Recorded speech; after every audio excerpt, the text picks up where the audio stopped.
अल्हम्दुलिल्लाहि रब्बिल आलमीन सुम्मस्सलातु वस्सलामु अला सय्यदिल अंबियाइ वल मुरसलीन अल्लज़ी सुम्मिया फिस समाइ बि अहमद व फिल अर्दि बि अबिल क़ासिम मुहम्मद। अल्लाहुम्मा सल्लि अला मुहम्मद व आलि मुहम्मद। मजलिसમાં પધારેલા તમામ મુહિબ્બાને અહલે બેત અને ખાસ કરી આપણા દરમિયાન પધારેલા આપણી ગોરા કોમ્યુનિટીના મેમ્બરો અને જે પણ મહેમાનો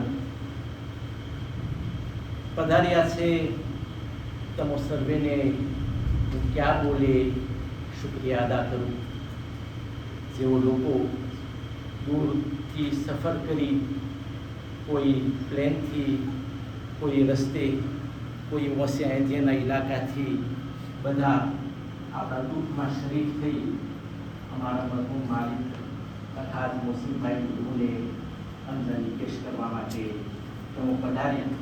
એટલું જ નહીં પણ તમે મરહૂમનું ન્યાય જે છે એ મોહિબે એટલે બેટ સાથે કર્યું અને पाक परवरदिगार तमारा ए सारा बोल सारी याद એટલે બેતના વસીલાથી મરહૂમના બધા કામોને ઇન્શાઅલ્લાહ કબૂલ ફરમાવે અને તમારી બધી દુઆને બધી યાદથી ખુદા મરહૂમને જન્નતની અંદર આલી દરજ્જો ઇનાયત કરે।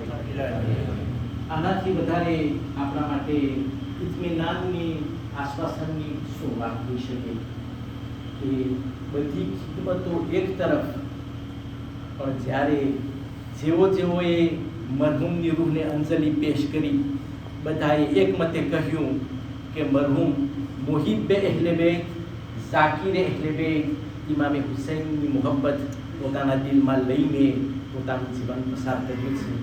આ મોકા ઉપર મને પણ એક વાક્યો રસૂલ ઇસ્લામની જિંદગીનો યાદ આવે છે। મદીનાનું શહેર હતું, મસ્જિદે નબવી હતી, રસૂલ ઇસ્લામ પોતાના સહાબીઓની સાથે બિરાજેલા હતા અને વાતો થઈ રહી હતી। એ દરમિયાન ઓછીતાનું રસૂલ ઇસ્લામનું લક્ષ્ય, રસૂલ ઇસ્લામનું ધ્યાન મસ્જિદે નબવીની જે ખિડકીઓ જે બારીઓ હતી એ બારીમાંથી જઈને સ્થિર થઈ ગયું। જાણે રસૂલે ખુદા વાત કરતાં કરતાં બહાર જોઈ રહ્યા અને આમ જોતા જોતા હવે રસૂલે ખુદા કાંઈ બોલતા નથી।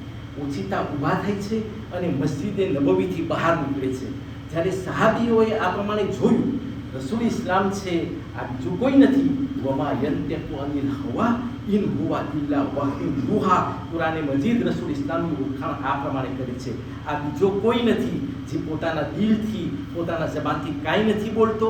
જ્યારે પોતે પોતાની જબાનમાંથી કાંઈ બોલે છે તો એ વહી સિવાય કાંઈ નથી હોતું। બસ સહાબીઓ પણ રસૂલ ઇસ્લામની પછવાડે નીકળે છે અને જોઈ છે કે રસૂલ ઇસ્લામ મદીનાની ગલીઓને પાર કરીને મદીનાના થોડાક બહાર આવે છે।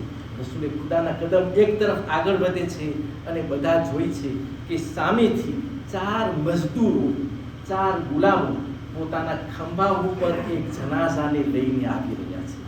બસ રસૂલ ઇસ્લામ આરામથી વાટ જોઈ છે અને આ એ નાનો કાફલો ચાર મજદૂરો એક મૈયતને લઈને આવી રહ્યા છે।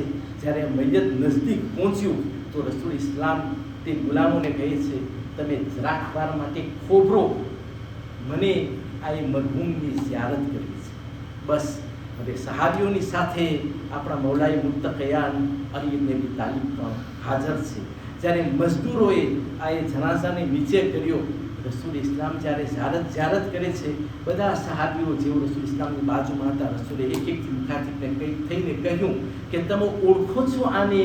આ મરહૂમ કોણ છે જેનો ઇન્તેકાલ થયો છે? બધા સહાબીઓ કહે છે યા રસૂલલ્લાહ આને મેં જોયો નથી, એના ચહેરા પ્રમાણે એમ લાગે છે કે આ કોઈ પરવતન ગરીબ વતન આપણા વતનની અંદર આવીને એનો ઇન્તેકાલ થયો છે। બસ આ જ્યારે રસૂલ ઇસ્લામનું પૂછવું હતું રસૂલ ઇસ્લામના જાનશીન મૌલા અલી આગળ આવે છે અને કહે છે યા રસૂલલ્લાહ હું આ ચહેરાને ઓળખું છું। રસૂલ પૂછે છે આ અલી તમે આ ગરીબુલ વતનને કેવી રીતના ઓળખો? તો મૌલા અલી કહે છે યા રસૂલલ્લાહ જ્યારે ઇસ્લામની તબલીગમાં તમો મને મિશનમાં જ્યારે મદીનાથી બહાર મોકલતા અને હું હબશાની સરહદમાંથી જ્યારે પાસ થયો તો મેં એ જોયું કે આ એ શખ્સ મોહબ્બતની નજરથી મારી સામે જોઈ અને ખાલી મુસ્કુરાઈ.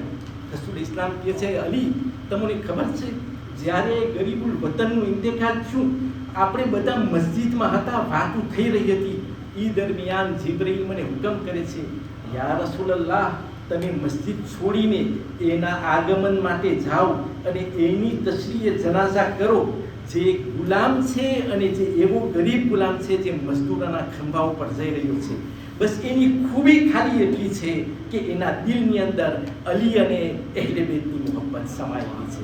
પાક પરવરદિગાર આપણા મરહૂમને આ ખિદમતને ઇન્શાઅલ્લાહ કબૂલ કરે. જે બહુ માંગથી તમોએ આપણા મરહૂમને યાદ કર્યા છે, પાક પરવરદિગાર તમને આપણા બધાય મરહૂમીનોને અને અલહાજ મોહસિનભાઈ આપણા માવિત્રને તેને અઝીમ દરજ્જો અતા કરે. વધારે નહીં કહેતા, ઇન્શાઅલ્લાહ હજી એક વાર મરહૂમ દિલના સવાબ માટે એક સૂરત મુબારક